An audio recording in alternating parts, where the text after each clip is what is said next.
안녕.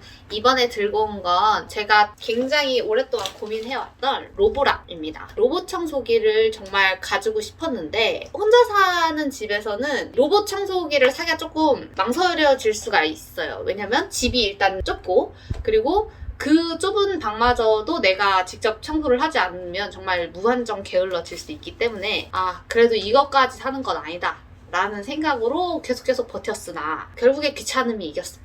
결국에 시간의 문제일 뿐이에요. 저처럼 진공 청소기 가지고서 들고 다니면서 청소하시는 분들은 로봇 청소기를 사게 돼 있는 것 같고요. 가전제품에 3대 이모가 있죠. 첫째 이모가 로봇 청소기, 그리고 두 번째가 식기세척기, 마지막이 건조기. 세 가지가 있으면 삶의 질이 확실히 달라진다. 3대 이모다 라는 얘기를 제가 들었는데 솔직히 말해서 뭐 빨래량이 많은 것이 아니기 때문에 건조기를 살 필요도 없었고 식기세척기는 밥을 잘 안 해먹기 때문에 별로 필요가 없었던 것 같아요. 청소기는 좀 사도 괜찮지 않을까. 청소기가 사고 싶을 때마다 조금씩 업그레이드를 했는데 결국엔 저희 집엔 청소기가 3개나 생겨버렸죠. 그래서 사고 싶을 때 그냥 사는 것이 답이다.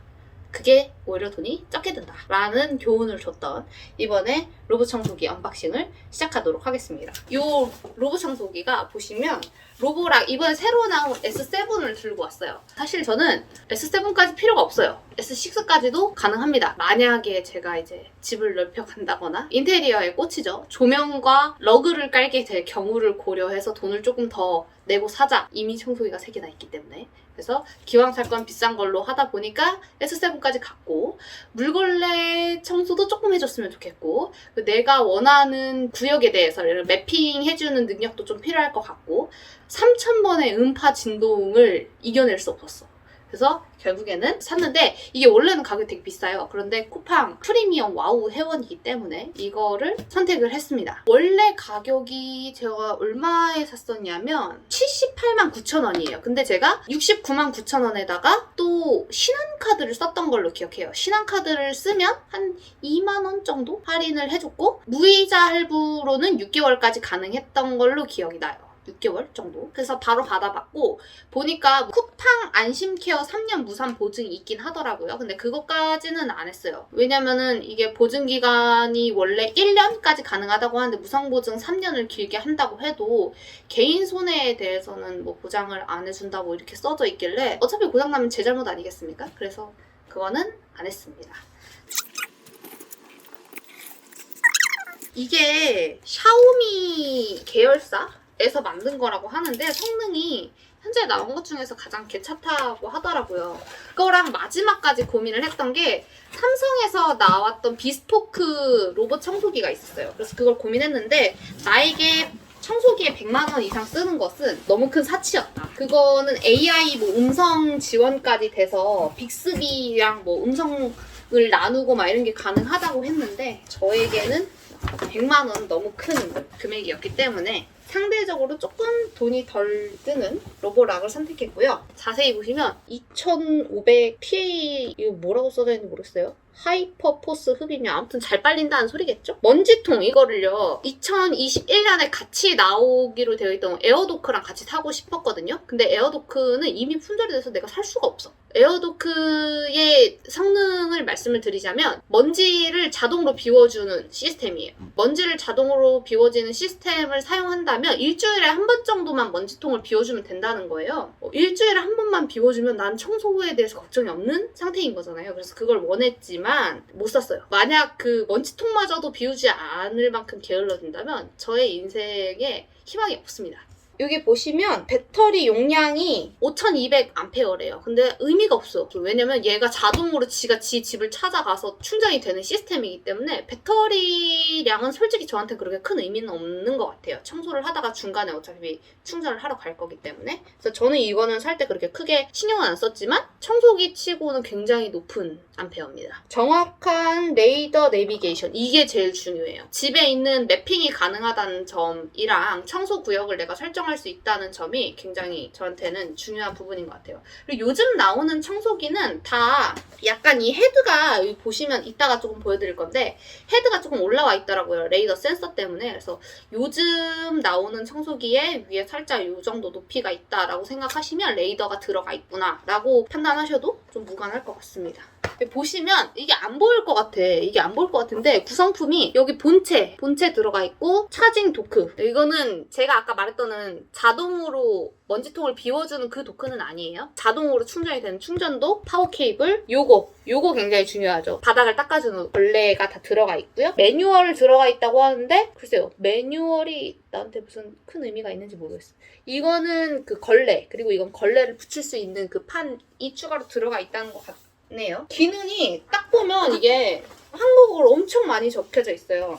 음파 진동은 제가 알고 있었던 거고, 카펫 굉장히 중요한 부분인데 여기에 그게 있대요. 차일드락이라고 해서 애기들이 청소하고 있는데 만질 수 있잖아요. 그거를 막을 수 있다는데 저한테 하등 의미가 없는 기능이긴 한데, 만약 아기를 키우고 계시거나 혹은 반려동물을 키우고 있는 분들의 경우에는 굉장히 중요한 기능이 될 수도 있겠다. 생각보다 이게 무게도 꽤 되고, 언젠가 읽어보겠지만 제가 사실은 이런 가이드 따위는 잘 읽지 않아요. 요건 네트워크 앱 연결 가이드.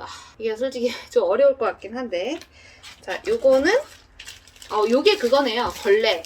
물걸레. 우리가 생각하는 그 초등학교 때 보면은 그 칠판 지우는 걸레 있잖아요. 그거랑 재질은 똑같은 것 같아요. 조금 더 촘촘하다 뿐. 이번 파워 케이블.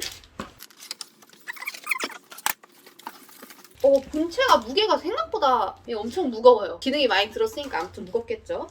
보면은 요 앞에 안내 문구가 영어, 한국어, 일본어, 중국어 이렇게 4개의 국어로 써져 있습니다. 충전기가 굉장히 조그맣게 생겼네요. 제가 생각했던 것보다 충전기가 되게 조그매요. 엄청 클 줄 알았는데 나의 예상을 너무 빗나가는걸? 이상으로 없습니다. 이거 항상 딜레마. 청소기 사면 항상 박스를 버려야 될지 말아야 될지 수십 번 고민을 하고 결국에는 못 버려. 못 버려서 자리를 차지하게 되는. 얘는 더 못 버릴 것 같아요. 내가 여태까지 샀던 청소기 중에 제일 비싸가지고 못 버릴 것 같은데, 여기 비닐을 한번 뜯어보겠습니다. 약간 70만 원 치고는 비닐 좀 허접하게 뜯기는데.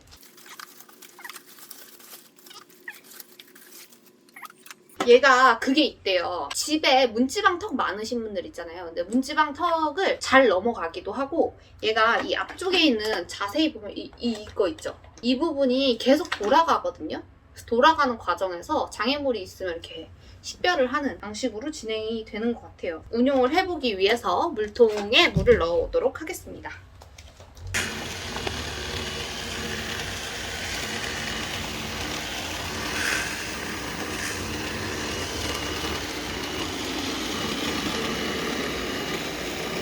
디자인 측면에서 얘기를 하자면, 디자인은 뭐가 없습니다. 그냥 하얘요. 하얘서 원래 하얀 색깔이 인테리어에는 그렇게 크게 영향을 안 주기 때문에, 이게 높이가 기존에 있었던 로봇 청소기보다는 확실히 높이가 낮은 것 같아요. 그래서 통상 침대 밑은 잘 돌아다니는데, 얘네가 힘들 때가 뭐냐면 그 서랍 밑장 같은 데를 잘 못 돌아다녀요. 특히나 집에 소파 있으신 분들은 소파 밑에 못 들어가는 애들이 덜어 있습니다. 높이가 있어가지고. 근데 얘는 그럴 것 같지는 않아요. 그리고 단 한 가지 바라는 것이 있었다면, 이 마크는 없는 게 더 이쁘지 않았을까. 요거는 조금 아쉽기는 해요. 버튼도 보시면 버튼이 3개밖에 없어요. 그래서 뭔가 디자인이라기에는 크게 특이점은 없는 것 같고요. 요 중간에 이렇게 물결처럼 모양이 나 있어요. 근데 이것도 뭐 그렇게 큰 디자인 요소는 아닌 것 같고, 보시면 번쩍번쩍하죠? 비치는 거 보이시죠? 이게 굉장히 무광으로 돼 있어요. 나는 개인적으로 무광이 더 취향이야. 근데 무광이 아니고 유광이라는 점. 또 중간은 또 얘가 유광이에요. 이 애매한 밸런스. 그리고 이 앞에 보면은 이렇게 물통이 이렇게 들어가도록 되어 있거든요. 물통도 로봇 청소기스러운 모양입니다. 그래서 디자인은 뭐 별거 없고요. 청소를 처음으로 돌려보고서 느낀 것은, 매핑을 하기 위해 데이터 값이 있어야 되는데 얘가 처음부터 데이터 값을 가지고 있지는 않아요. 그래서 그 과정에서는 조금 시행착오가 있다 하는 점.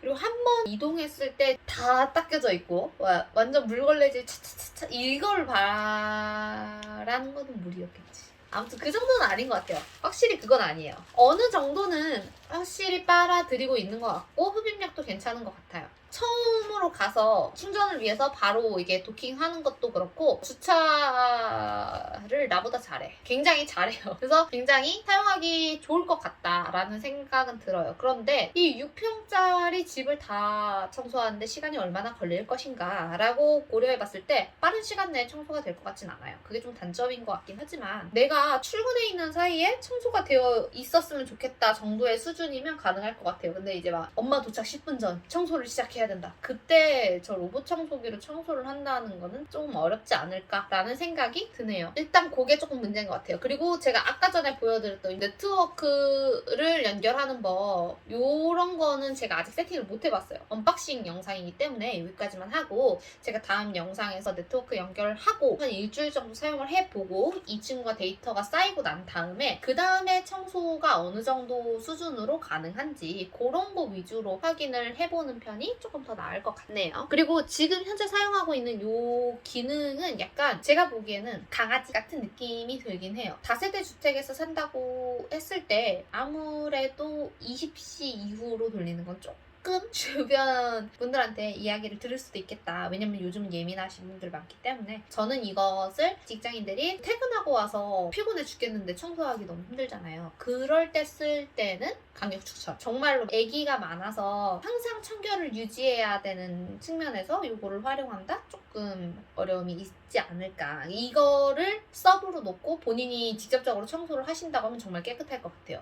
그리고 계속 얘기하다 보니까 단점만 얘기하는 것 같은데 집을 기준으로 했을 때 모서리 있는 부분은 사실 청소가 잘 되는 것 같진 않아요. 어느 정도 이렇게 간격이 있기 때문에 그 간격 부위에 대해서는 청소가 조금 어려운 부분이 있거든요. 청소해보시면 알겠지만 항상 그 모퉁이 쪽에 먼지가 모이잖아요. 책상 밑에 쪽에 뭐 와이파이 공유기 있는 쪽에 그쪽에 많이 모이는데 그런 쪽을 치우는 거는 아무래도 별도로 청소를 하셔야 된다는 점 충분히 저는 만족스러웠던 것 같습니다. 그러면 다음번에는 일주일 사용 후기를 들고서 찾아오도록 하겠습니다. 안녕.